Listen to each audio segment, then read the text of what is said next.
तो उनका जो डेथ हुआ था 1892 में। तो हम लोगों ने क्या समझा कि देखिए पोयम है सॉन्ग ऑफ माई सेल्फ और इसके पोइट का नाम क्या है, Walt Whitman. Walt Whitman basically जो बिलोंग करते थे वो कहाँ से थे, अमेरिका से बिलोंग करते थे।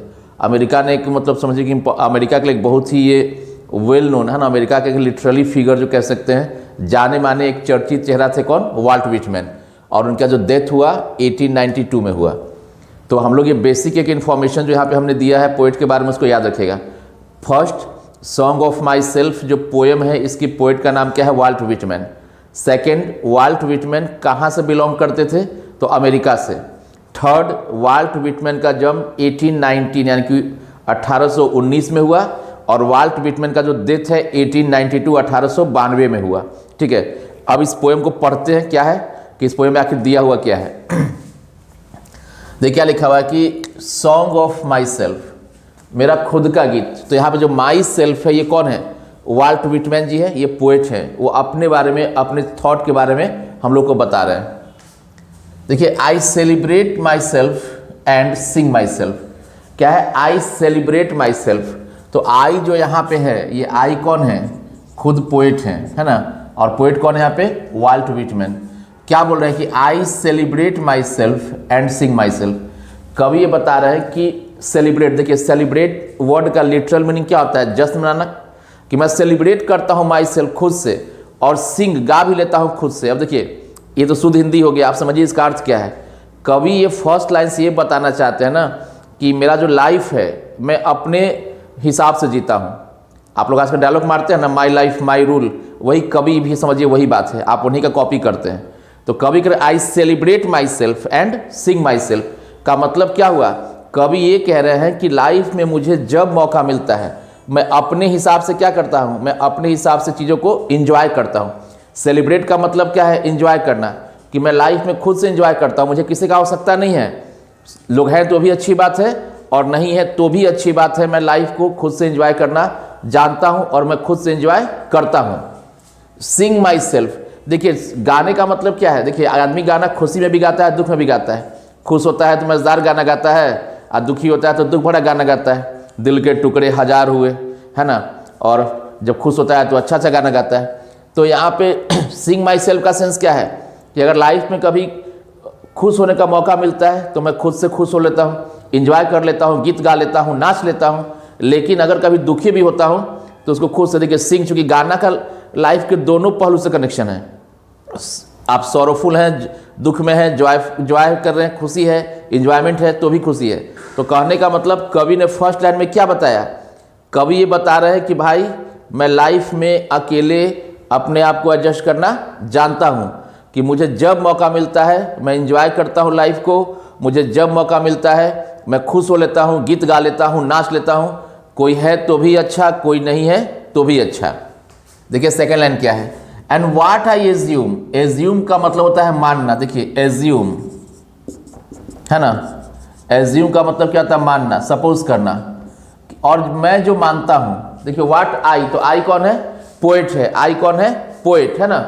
तो कवि क्या कर रहा है कि वाट आई एज्यूम, कि मैं जो मानता हूँ। हो सकता है कोई सोचेगा कि अरे यार कवि सनकी है क्या, पागल है क्या वाल्ट व्हिटमैन, ये कह रहा है कि हम अकेले के लिए गा लेते हैं, अकेले के लिए नाच लेते हैं, अकेले इंजॉय कर लेते हैं। तो देखिए नाचने गाने का मतलब क्या है, लाइफ को इंजॉय करना। कोई मोमेंट ऐसा मिला, उस मोमेंट पे खुश होने का मौका है तो खुश हो लेना, क्योंकि अगले पल क्या हो कोई नहीं जानता है। तो लाइफ को प्रेजेंट में विश्वास करते हैं कवि। आप बोले कि हो सकता है आपको ये बात थोड़ा अजीब लग रही हो, अटपटी सी लग रही हो, लेकिन वाट आई एज्यूम, जो मैं मानता हूं, जो मेरा सोच है, जो मेरा मानना है, एज्यूम करना है, यू शैल एज्यूम, आप भी मानेंगे।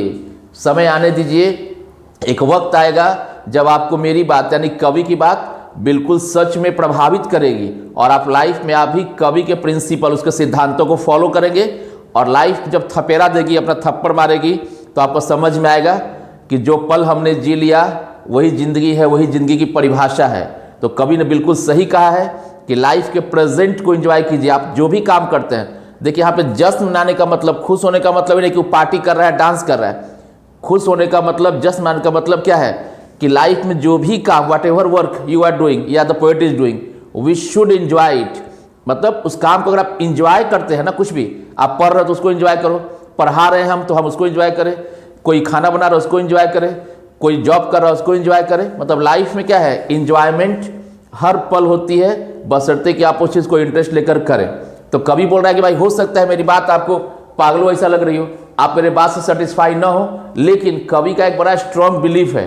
क्या बिलीफ है कि व्हाट आई एज्यूम, जो मैं मानता हूं इसलिए क्योंकि अभी कवि तो बोल रहा है कि मैं तो ये काम करता हूं भाई, तो यू शैल एज्यूम, आप भले आज मेरी बात को नहीं मान रहे हैं लेकिन आने वाले टाइम पे आप क्या करेंगे, मेरी बात को मानेंगे।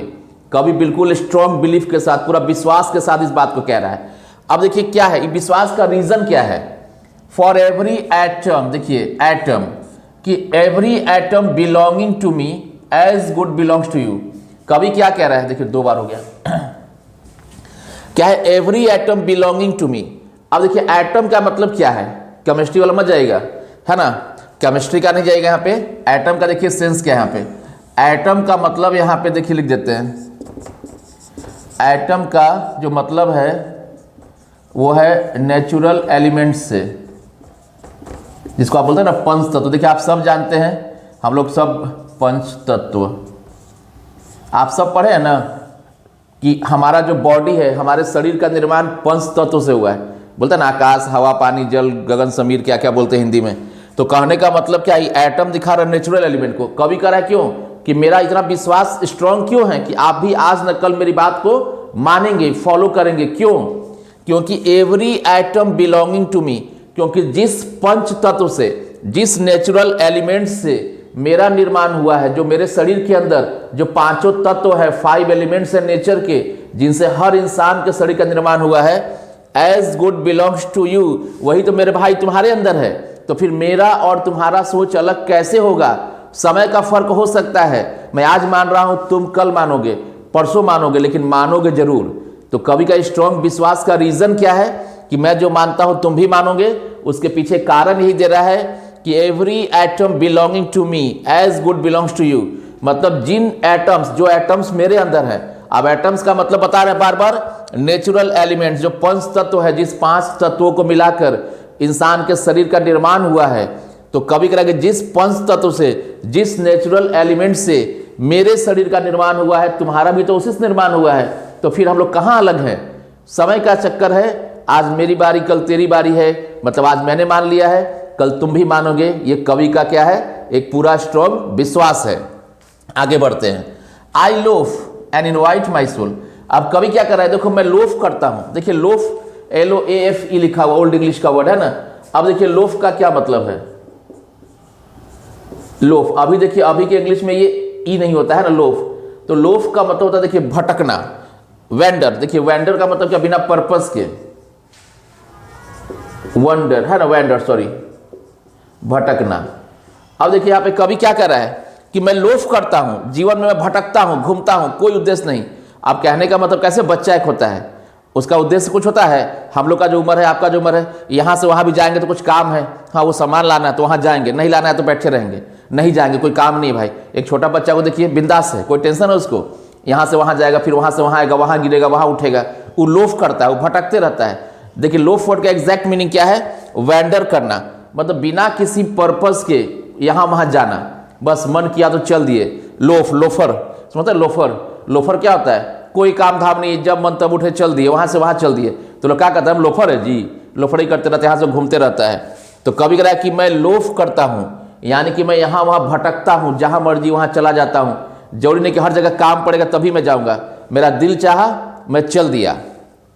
And invite my soul, soul होता है आत्मा, और मैं अपने आत्मा, अपने दिल की बात को इनवाइट करता हूँ। देखिए इनवाइट है ना, इनवाइट होता है किसी को बुलाना, तो किसको बुलाते हैं, जिससे आपका दिल भरता है। तो कभी कह रहा है कि मैं यहाँ वहाँ भटकता हूँ, यहाँ वहाँ घूमता हूँ, और क्या करता हूँ, इनवाइट माई सोल, यानी मैं अपनी अंतरात्मा की आवाज़ को सुनता हूँ, मेरा दिल जो कहता है उसको सुनता हूँ।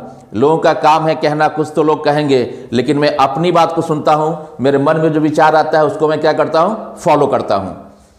आई लीन, अब ऐसा नहीं कि मैं खाली भटकते ही रहता हूँ, भटकते ही रहता हूँ, मैं लीन करता हूँ। देखिए लीन का मतलब होता है रिलैक्स करना, देखिए ना, लीन, जो लीन वर्ड है मतलब टेक रेस्ट,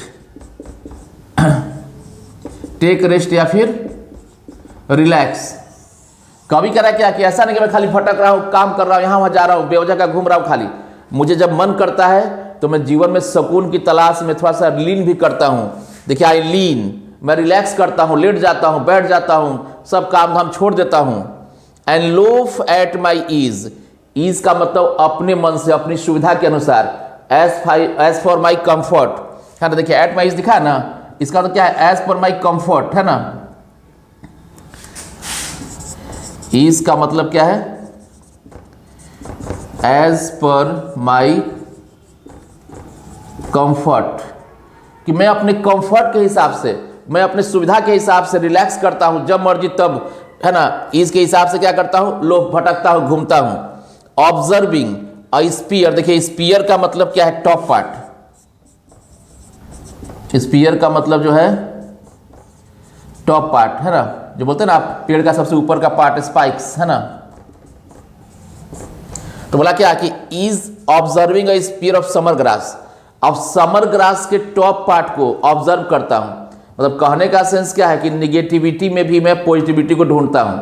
मैं रिलैक्स होकर लेट जाता हूं, है ना, जहां पे लोग नहीं जा रहे हैं वहां जाता हूं मैं, और मैं आराम से लेट कर क्या करता हूं, लाइफ के हर पहलू को देखता हूं। देखिए लिखा हुआ है कि ऑब्जर्व करता हूं, मैं गौर करता हूं, इस चीज को ऑब्जर्व कर रहे हैं। जैसे आप लैब में जाते हो, बोलते हैं इसको ऑब्जर्व कर रहे हो, ऑब्जर्वेशन लिख रहे हैं, लिखते हैं ना कि इतना डिग्री पे ऐसा कलर चेंज हो गया, इतना डिग्री पे इतना कलर चेंज हो गया, तो ऑब्जर्वेशन लिखते हैं। ऑब्जर्वेशन का मतलब कोई चीज के ऊपर गहन अध्ययन करते हैं, आप ऑब्जर्वेशन लिखते हो। वही एक कवि क्या बोल रहा है कि मैं अपनी सुविधा अनुसार आराम भी करता हूं और भटकता भी हूं, और उसके बाद क्या करता हूं, उसी दौरान मैं ऑब्जर्व करता हूं, हर चीज को बहुत गहराई से मैं चिंतन करता हूं। स्पीयर ऑफ समर ग्रास, मतलब जो समर ग्रास है, कहने का मतलब उसका जो स्पाइक है, जो उसका ऊपरी हिस्सा है, देहाती भाषा में फुनगी कहते हैं, पेड़ का फुनगी होता है ना, ऊपरी हिस्सा, टॉप स्पाइक, जो ऊपर नुकीला नुकीला पार्ट रहता है, तो उसको भी वहां पर मैं आराम से लेट कर क्या करता हूं, चीजों को सोचता हूं, एक समय अपने आप को देता हूं, है ना। तो कहने का सेंस कि कवि अपने लाइफ में निगेटिविटी में पॉजिटिविटी को भी ढूंढता है। जब लगता है कि सब बिखर रहा है तो भी वो स्ट्रांग रहता है, पॉजिटिव रहता है कि नहीं, आई कैन डू, मैं कर सकता हूं, और आई कैन। देखिए आगे क्या बोलता है, my tongue, every atom of my blood formed from this soil this air. ये इंपॉर्टेंट है, इसको याद रखिएगा, फिल इन द ब्लैंक से पूछ सकता है, 2 नंबर में पूछ सकता है। क्या जरा देखिए, माई टंग, जो मेरा जीभ है, जवान है, every atom of my blood. अब देखिए जीभ है का मतलब ही नहीं कि जीभ का बात कर रहा है, यहां बता रहा है कि जो मैं इस टंग का यूज करके जो मैं बोल रहा हूं, जो मेरी विचारधारा है, जो मेरे थॉट्स है, every atom of my blood, मेरे खून का एक एक कतरा कतरा जो फॉर्म हुआ है, जो बना है, इसी फॉर्म मतलब निर्माण हुआ है, फ्रॉम दिस सॉइल, इसी मिट्टी से, इसी हवा से। देखो बात किया ना कि एटम नेचुरल एलिमेंट, यानी कभी यहां दिखा रहा है कि भैया मैं किसी दूसरे ग्रह से नहीं आया हूं, मैं इसी नेचुरल चीजों से कनेक्टेड हूं। इस लाइन के थ्रू कवि बताना चाह रहा है कि मेरा रोम रोम इसी नेचर के साथ कनेक्टेड है, जहां के आप हो वहीं का मैं भी हूं। तो मेरा विचारधारा कोई अलग ग्रह का नहीं है, इसी ग्रह का हूं मैं। बॉर्न हियर ऑफ पेरेंट्स, देखिए और अपने आप को बता रहा है कि मेरा जन्म, देखिए बॉर्न का क्या, जन्म होना, बॉर्न हियर ऑफ पेरेंट्स, कि मेरा जन्म यही मेरे माता पिता से हुआ है। Born here from parent the same, अब मेरे माता पिता जन्म मतलब उनके माता पिता, नहीं, कहने का मतलब कि मेरा जन्म अगर मेरे माता पिता से हुआ है तो मेरे माता जन्म क्या हुआ, मेरे ग्रैंडफादर ग्रैंड मदर से हुआ है। एंड दियर पेरेंट, इनके पेरेंट का जन्म किससे हुआ है, पेरेंट द सेम, वही प्रोसेस, मतलब बोलते ना ग्रेट ग्रैंडफादर, देहाती भाषा परदादा छरदादा बोलते हैं। मतलब कह रहा है क्या कि मेरा जन्म मेरे माता पिता से हुआ, मेरे माता पिता का जन्म उनके माता पिता से हुआ, और उनके माता पिता का जन्म उनके माता पिता से हुआ। कहने का मतलब क्या समझे कि कवि ये बता रहा है कि मैं कोई अजूबा नहीं हूं, ये जो लाइफ का जो प्रोसेस है, इस पृथ्वी पे आने का प्रोसेस है, जन्म का प्रोसेस है, हम सब का सेम है, और मेरा भी जन्म उसी तरीका से हुआ है। इसलिए आप मेरी बात को आज न तो कल जरूर मानेंगे, क्योंकि वी आर सेम। और इस कविता से कवि, या देखिए क्वेश्चन पूछ सकता है कि सॉन्ग ऑफ माई सेल्फ के थ्रू कवि कौन सा मैसेज देना चाहता है। तो कवि यूनिवर्सल ब्रदरहुड, एक पूरा विश्व का जो है भाईचारा, उसका मैसेज दे रहा है, एक लाइफ का प्रिंसिपल का मैसेज दे रहा है, खुश रहने का मैसेज दे रहा है, और ये रिफ्रैक्टिव, अपना रिफ्रैक्टिव सोच को दर्शा रहे कवि। आई नाउ 37 ईयर्स ओल्ड, याद रखिएगा मोस्ट इंपॉर्टेंट, वाल्ट व्हिटमैन का एज कितना है, 37 साल है, 37 साल है। अब ये कुछ बच्चा क्वेश्चन पूछा हमसे कि सर ये 1819 और 1892 तो 37 साल का है, तो ज़्यादा हो जा रहा है। तो भाई मेरे समझ लीजिए एक बात को इस 37 साल नहीं बोला कि हम जिंदा रहे। ये जब पोयम को लिख रहे थे ना तब वो कह रहे हैं, पोयम को लिखने के टाइम इनका एज कितना है 37। आई नाउ 37 ईयर्स ओल्ड, कि मेरा उम्र कितना हो चुका है 37 साल अभी वर्तमान में। कब वर्तमान में? जब वो कविता को लिख रहे थे तब। I now 37 years old in perfect health begin, इसी कारण मेरा जो हेल्थ है वो क्या है, बिल्कुल परफेक्ट है, बिल्कुल सॉलिड है। कहने का सेंस क्या हुआ कि लाइफ में जो है कवि क्या कर रहे हैं कि लाइफ में मेरा जो कंडीशन है वो क्या है, बिल्कुल ही सही है, बिल्कुल मेरा हेल्थ क्या है, परफेक्ट है ना। लाइफ में मेरा हेल्थ क्या है, बिल्कुल परफेक्ट है, मुझे कोई दिक्कत नहीं है, क्योंकि मैं लाइफ में क्या हूं, अपने शर्तों पर जीता हूं, जब मौका मिलता है मैं खुश हो लेता हूं। और यही खुशी के कारण जीवन में खुश है तो क्या है, मस्त है। मस्त रहोगे तो स्वस्थ रहोगे, याद रखिएगा। होपिंग टू सीज, और मैं आशा कर रहा हूं, जिस विचारधारा से मैं आज 37 साल तक जी रहा हूं, बिल्कुल हट्टा कट्ठा, बिल्कुल फिजिकली मेंटली। देखिए यहाँ स्वस्थ का मतलब क्या है कि मेंटली और फिजिकली दोनों तरीका से कभी क्या बिल्कुल स्ट्रांग है। तो यही बोल रहे हैं कि मैं होप करता हूं, मैं आशा करता हूं, to cease not till death. Cease का मतलब क्या है, स्टॉप, कि मैं नहीं रुकूंगा टिल डेथ, कब तक, मौत तक। मतलब कभी कह रहे कि हम मौत तक नहीं रुकेंगे, मतलब क्या, वो चाहते हैं कि अंतिम समय तक लाइफ में मैं अपने काम को कंटिन्यू वर्क करता रहूं। जो मेरा सोच है, लाइफ को एंजॉय करूं, हर काम को काफी इंटरेस्ट के साथ मैं करता रहूं। तो यहां तक क्लियर हो गया। चलिए बढ़ते हैं अपने अगले स्लाइड की ओर, जिसमें हम लोग इस चैप्टर को खत्म करने की ओर बढ़ेंगे। तो अगले लाइन की तरफ देखिए क्या है, क्रीड्स एंड स्कूल्स इन एबियंस। देखिए जो लाइन है ये काफी इंपॉर्टेंट लाइन है, और इस लाइन को समझने से पहले आपको 3 वर्ड को बहुत बेहतर तरीका समझना पड़ेगा। क्या देखिए, क्रीड्स, स्कूल्स और एबियंस, है ना। तो हम लोग पहले 1 बाय 1 इन तीनों वर्ड्स को एक्सप्लेन करते हैं, समझते हैं, ताकि लाइन आपको बहुत बेहतर तरीका से समझ में आ जाए। देखिए क्रीड्स का मतलब क्या है, इसको हम बोलते हैं रिलीजियस, है ना, जो रिलीजियस बिलीफ है, ठीक है, ठीक है, जिसको आप बोलते हैं ना हिंदी में धार्मिक मान्यता, धार्मिक सोच, धार्मिक मान्यता। स्कूल्स, स्कूल्स का मतलब है सिस्टम ऑफ थॉट, सोचने का तरीका। क्या है, सिस्टम ऑफ थॉट, जिसको आप हिंदी में कह सकते हैं क्या, सोचने का तरीका। और एबियंस का मतलब होता है क्या, छोड़ देना, सस्पेंड करना, खुद को विदेल करना, है ना, छोड़ देना, इसको बोल सकते हैं विदेल्ड करना या फिर सस्पेंड। अब समझिए कवि क्या कह रहा है कि क्रीड्स एंड स्कूल्स इन एबियंस। बोला कि भाई देखो, मैं एक चीज चाहता हूं, क्या चाहता हूं, वो कि मैं जो धार्मिक सोच है, क्रीड से जो धार्मिक मान्यताएं हैं, जो धार्मिक विश्वास है, और स्कूल्स जो सोचने का जो तरीका है, धार्मिक मान्यताएं, उनको मानने का तरीका, उनको सोचने का तरीका, उसको मैं एबियंस करता हूं, कुछ पल के लिए उनसे मैं दूर हो जाता हूं। मतलब कवि चाहता है कि सारा जो धर्म का, सोच का, विचारधारा का जो भी बंधन है, उन सब को मैं क्या करता हूं, एबियंस करता हूं, छोड़ देता हूं, विदेल्ड करता हूं, सस्पेंड कर देता हूं। मतलब कवि स्लाइड में ये कह रहा है कि भाई मैं इन बोझों से तंग आ चुका हूं, ये मत करो, वो मत करो, ऐसा मत सोचो, वैसा मत सोचो, ये धर्म, वो धर्म, छोटा जात, बड़ा जात, ऐसे लोग, वैसे लोग नहीं। वो बोला कि मैं चाहता हूं कि मैं जीवन को एकदम फ्री होकर, एकदम कोई मेरे ऊपर बॉन्डेज ना हो, मैं वो चाहता हूं। और कवि क्या कह रहा है कि क्रीड्स एंड स्कूल्स इन एबियंस, यानी कि कवि जो है वो चाहता है कि धार्मिक मान्यताओं को, धार्मिक सोचों को, सोचने का जो तरीका है, उसको मैं कुछ पल के लिए छोड़ देता हूं, उनसे मैं कुछ पल के लिए क्या हो जाता हूं, दूर हो जाता हूं। रिटायरिंग बैक अ वाइल, अगर आप थोड़ा सा पीछे देखिए, रिटायरिंग बैक, थोड़ा सा पीछे जाए, थोड़ा सा पास्ट में जाए, अ वाइल, तो ज्यादा देखिए, अ वाइल दिया मतलब ज्यादा नहीं, कुछ ही पीछे आप जाइए। सफिस्ट, सफिस्ट का मतलब सेटिस्फाइड, संतुष्ट, पर्याप्त, है ना, बोलते ना हिंदी में पर्याप्त, सफिशियंट, उसी से बना सफिस्ट। एट वाट दे आर, तो जो लोग ऐसा किए, कैसा किए, जिन लोगों ने धार्मिक मान्यताओं का, सोचने का तरीका, इन सब के बंधन से, इन सब के बोझ से अपने आप को स्वतंत्र किया कुछ पल के लिए, वो लोग लाइफ में क्या हुए, हमेशा क्या रहे, संतुष्ट रहे, बट नेवर फॉरगेटन। लेकिन बोला कि इनसे कुछ देर के लिए अपने आप को फ्री करना जरूरी है, ताकि लाइफ का जो दबाव है, जो प्रेशर, वो क्या हो, कम हो। लेकिन बोले कि उसको नेवर फॉरगेटन, कभी इसको हमेशा के लिए नहीं भूलना है। आदमी को अपने संस्कार, अपनी परंपरा, अपनी मान्यता, एक अपना विचारधारा, ये सब होना चाहिए, लेकिन अब इतना भी ज़्यादा ना हो कि इसके तले आप दब के रह जाए। कुछ करने का मन किया तो कर ही नहीं पा रहे हैं, हम तो इस धर्म के, हम तो इस जाति के हैं, हम तो बड़े हैं, हम तो छोटे हैं, मेरा तो ऐसा विचारधारा है। ये बिल्कुल नहीं। लाइफ में प्रैक्टिकल बनने का मैसेज कवि हमको और आपको दे रहा है। आगे देखते क्या है, आई हार्बर फॉर गुड और बैड। देखिए हार्बर का सेंस क्या है, गुड और बैड। देखिए लाइन को फिल इन द ब्लैंक्स में आपको इंपॉर्टेंट है, ठीक है। आई हार्बर फॉर गुड और बैड।